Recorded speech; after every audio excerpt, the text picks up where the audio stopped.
Timnas krisis pemain abroad, apakah Elkan Bagot solusi Shin Tae-yong? Dengan absennya Hubner dan Jenner, sorotan tertuju pada Elkan. Apakah ini saatnya ia kembali menjadi andalan Garuda? Berikut ini ulasan lebih jelasnya. Melawan Argentina, ternyata titik balik keberanian Timnas Indonesia di era Shin Tae-yong. Bagaimana laga melawan Argentina menjadi katalis perubahan mental para pemain Garuda? Begini kisah menariknya.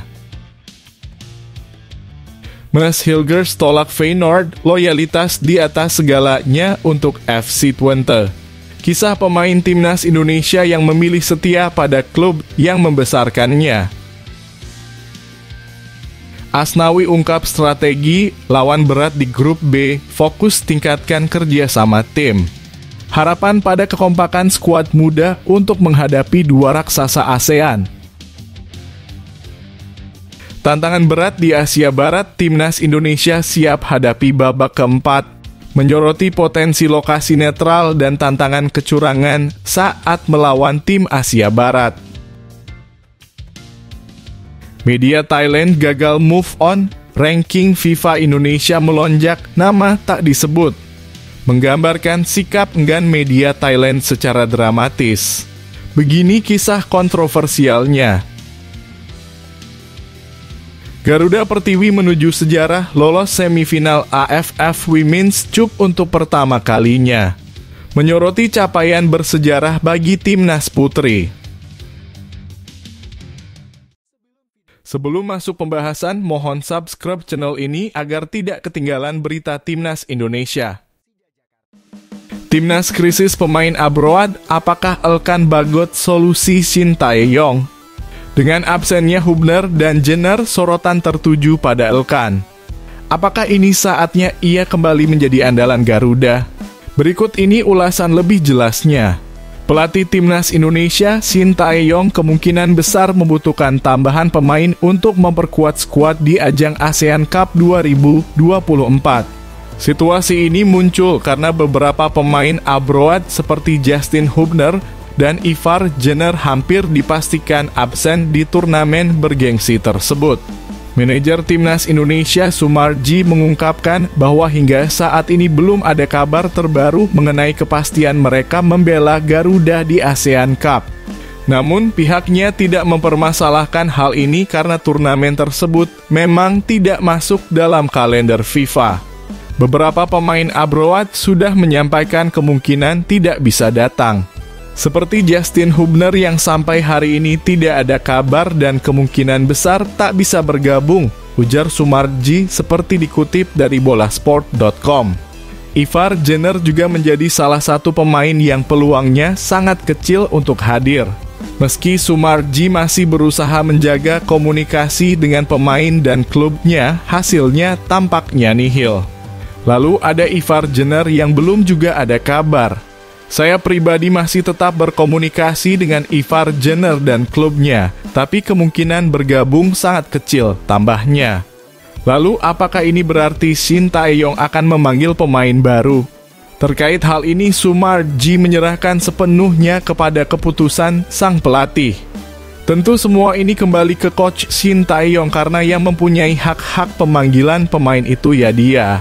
Kalaupun nanti tidak ada yang dipanggil lagi, berarti skuad saat ini akan dikecilkan lagi menjadi 23 pemain untuk ASEAN Cup 2024, jelasnya. Namun ada potensi STY memanggil nama baru dan salah satu kandidat yang mencuri perhatian adalah Elkan Bagot. Pemain yang sebelumnya menjadi andalan Shin Tae-yong di ajang AFF ini memiliki rekam jejak yang impresif. Pada gelaran AFF edisi 2020, ia bermain dalam 5 laga dengan total 235 menit dan menyumbang 1 gol, membantu Indonesia mencapai final. Sayangnya hubungan Elkan dengan Shin Tae-yong sempat memanas setelah ia disebut menolak panggilan untuk laga melawan Guinea di playoff Olimpiade 2024. Meski begitu, Elkan menunjukkan tanda-tanda ingin kembali seperti masih mengikuti akun Instagram PSSI, Erick Thohir, dan Timnas Indonesia, serta menyukai unggahan Marcelino Ferdinand. Namun, peluang Elkan untuk tampil di ASEAN Cup 2024 tampaknya kecil karena ia tengah menjalani pemulihan cedera paha yang dialami saat membela Blackpool di EFL Trophy melawan Liverpool U21 pada 7 November lalu. Sayangnya dia mengalami cedera paha. Saya perkirakan ia akan absen setidaknya sebulan, itu batas minimalnya.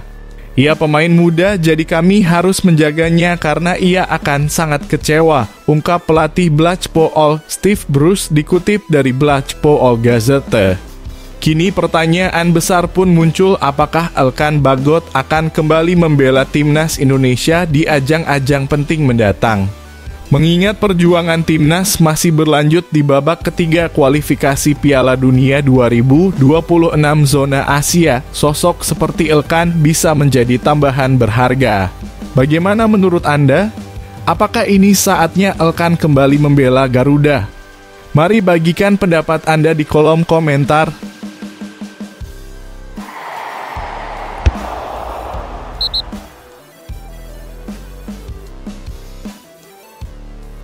Melawan Argentina ternyata titik balik keberanian timnas Indonesia di era Shin Tae-yong. Bagaimana laga melawan Argentina menjadi katalis perubahan mental para pemain Garuda? Begini kisah menariknya. Sudah 4 tahun berlalu sejak Shin Tae-yong mulai menangani timnas Indonesia dan perubahan besar terlihat jelas.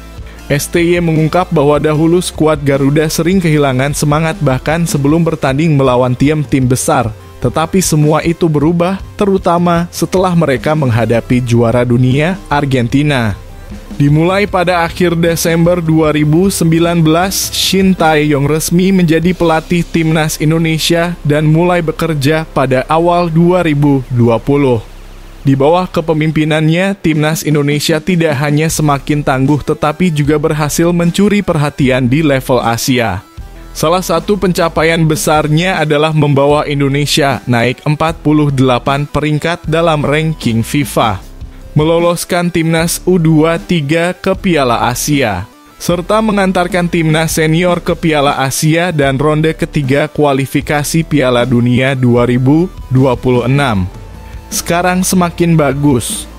Sistem kepelatihan dan lain-lainnya sudah teratur, walau butuh waktu panjang tapi semakin terbentuk ke arah yang lebih baik, ujar STY. Namun Shin Tae-yong mengakui bahwa awal masa kepelatihannya penuh tantangan.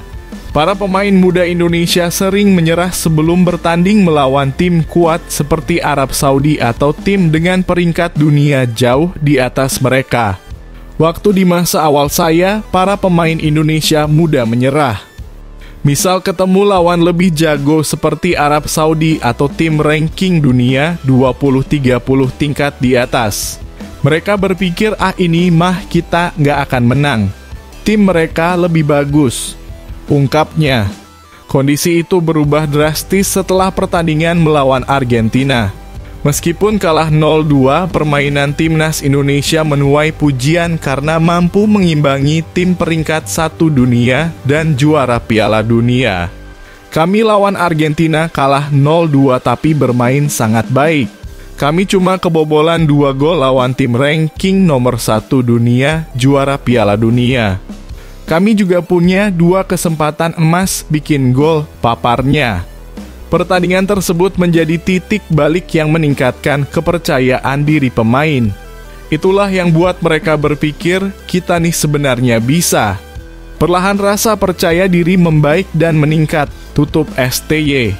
Apakah menurut Anda Shin Tae-yong telah berhasil mengubah mentalitas pemain Indonesia? Bagikan pendapat Anda di kolom komentar.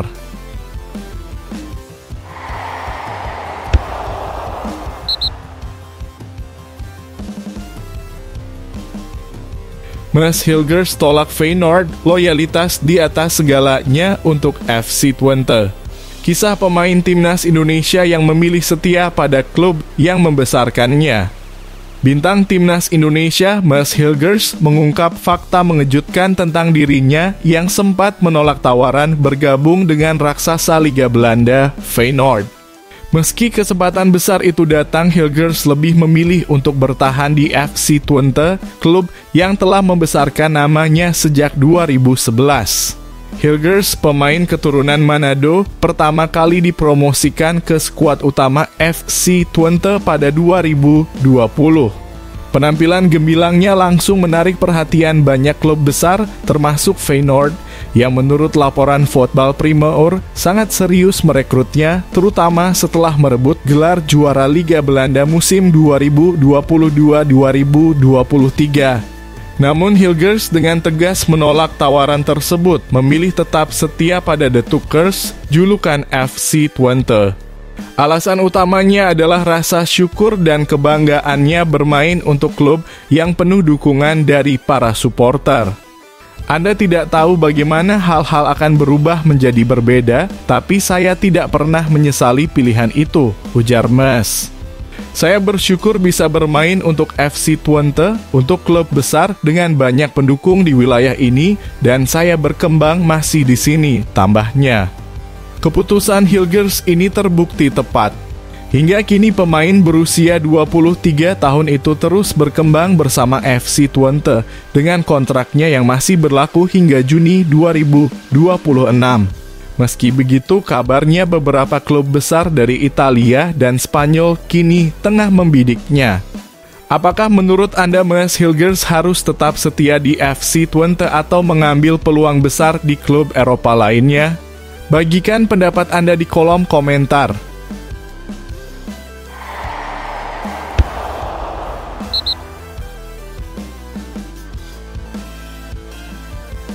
Asnawi ungkap strategi lawan berat di grup B, fokus tingkatkan kerjasama tim. Harapan pada kekompakan skuad muda untuk menghadapi dua raksasa ASEAN. Bek senior Timnas Indonesia Asnawi Mangkualam berbagi pandangannya tentang persaingan sengit di ASEAN Cup 2024. Dengan penuh percaya diri, ia mengungkapkan siapa saja pesaing berat yang harus dihadapi skuad Garuda di turnamen bergengsi ini.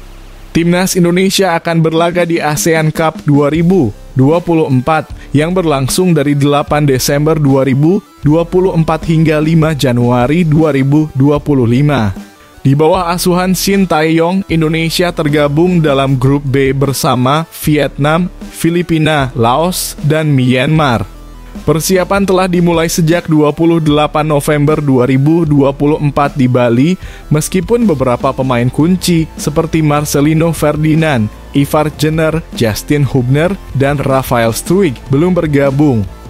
Asnawi sendiri juga belum hadir di pemusatan latihan karena masih sibuk dengan klubnya Port FC di Thailand. Ia dijadwalkan baru akan bergabung dengan tim langsung di Myanmar setelah menyelesaikan pertandingan terakhirnya di AFC Champions League 2 melawan Lion City Sailors pada 5 Desember 2024. Habis lawan Lione City, kemungkinan langsung gabung timnas ke Myanmar, ungkap Asnawi kepada media di Thailand.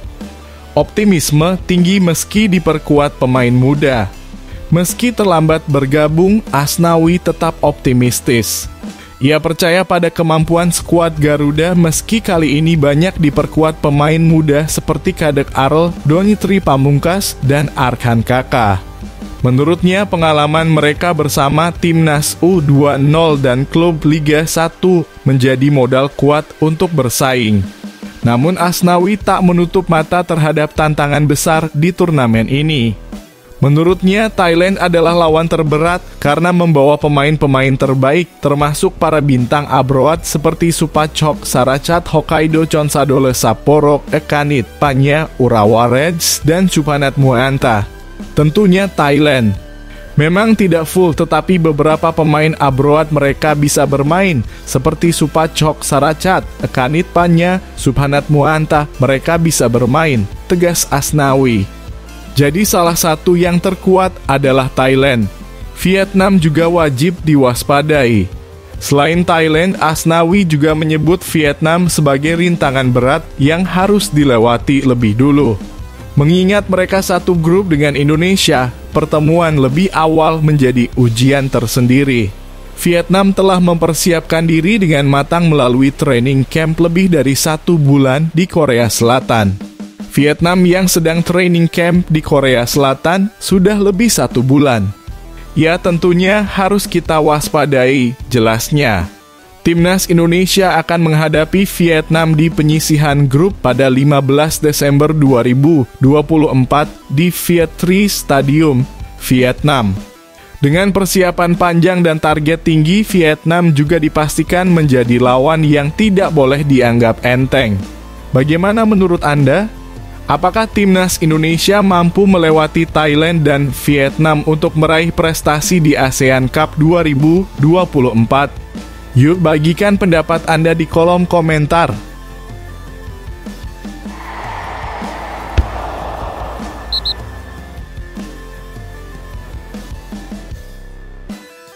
Tantangan berat di Asia Barat, timnas Indonesia siap hadapi babak keempat, menyoroti potensi lokasi netral dan tantangan kecurangan saat melawan tim Asia Barat.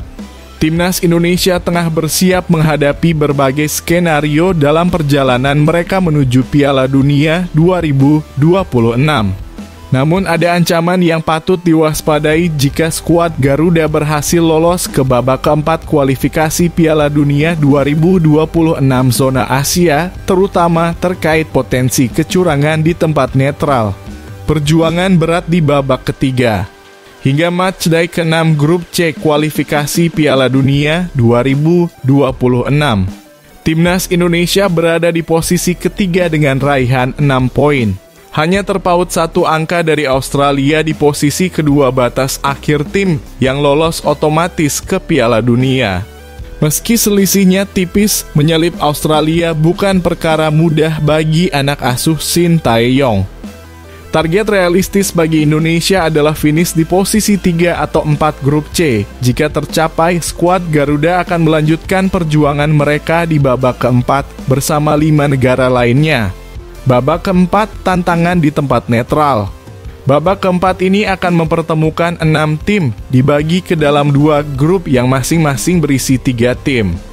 Juara grup langsung lolos ke Piala Dunia, sedangkan runner-up harus berjuang di playoff zona Asia. Namun laga babak keempat ini direncanakan berlangsung di tempat netral pada Oktober 2025. Merujuk laporan Al Jazeera, ada kemungkinan besar lokasi pertandingan berada di negara Asia Barat, wilayah yang dikenal sering dipilih oleh AFC.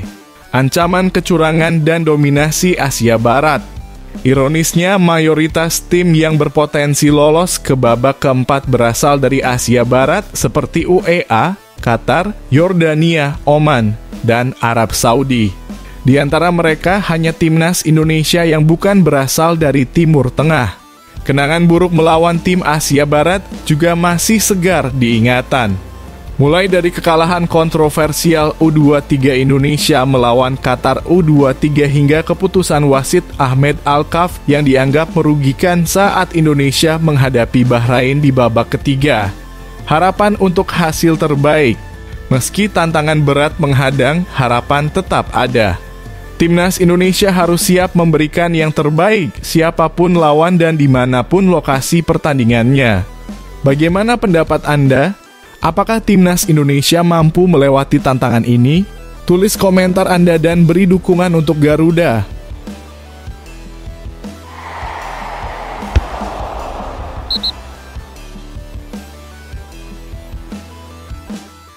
Media Thailand gagal move on. Ranking FIFA Indonesia melonjak, nama tak disebut. Menggambarkan sikap enggan media Thailand secara dramatis. Begini kisah kontroversialnya. Sikap media Thailand, Thairat, tampaknya sulit menerima kenyataan saat melaporkan pencapaian timnas Indonesia yang mencatat kenaikan ranking FIFA tertinggi di Asia pada November 2024. Alih-alih menyebut nama Garuda dengan bangga, Thairat memilih menggambarkan pencapaian itu secara tidak langsung tanpa menyebut Indonesia sama sekali. Kenaikan ranking yang membanggakan.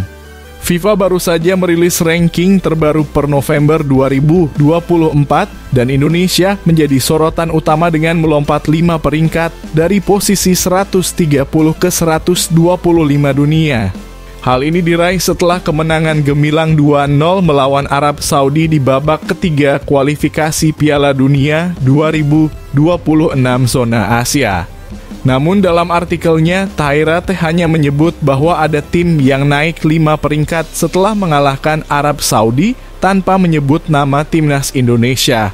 Padahal fakta jelas menunjukkan bahwa hanya Garuda dan UEA yang mencatatkan lonjakan besar di bulan ini.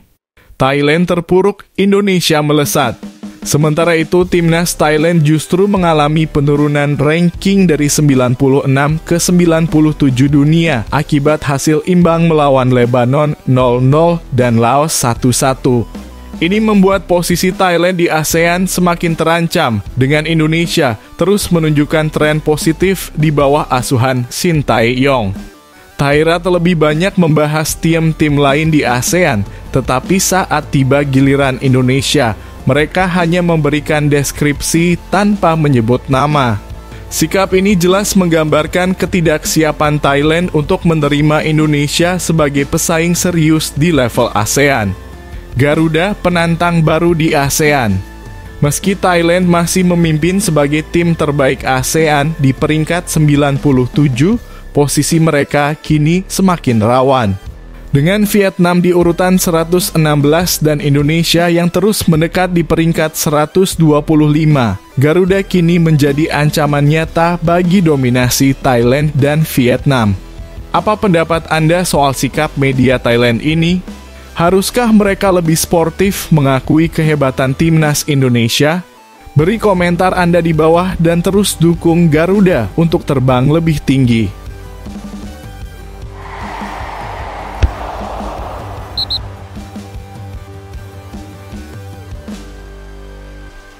Garuda Pertiwi menuju sejarah lolos semifinal AFF Women's Cup untuk pertama kalinya.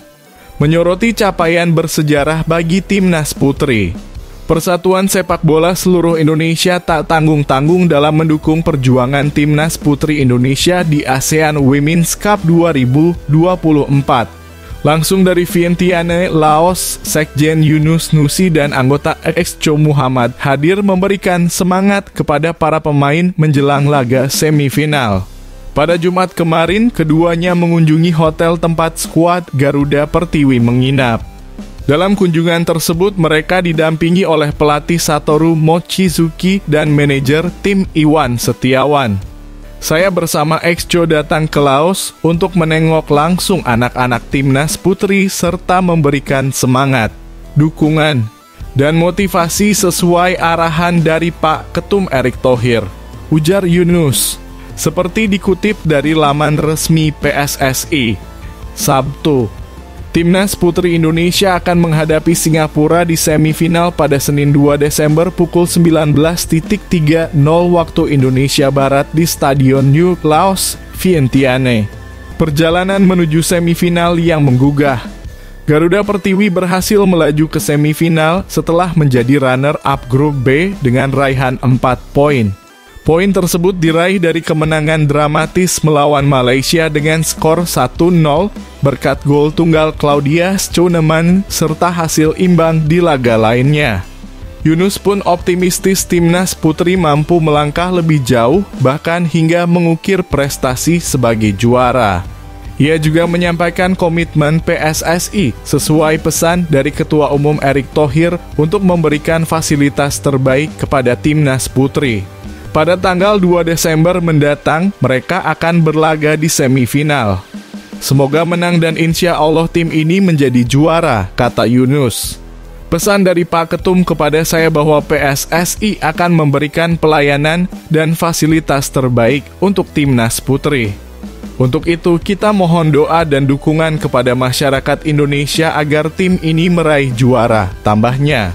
Target sejarah baru di ASEAN Women's Cup.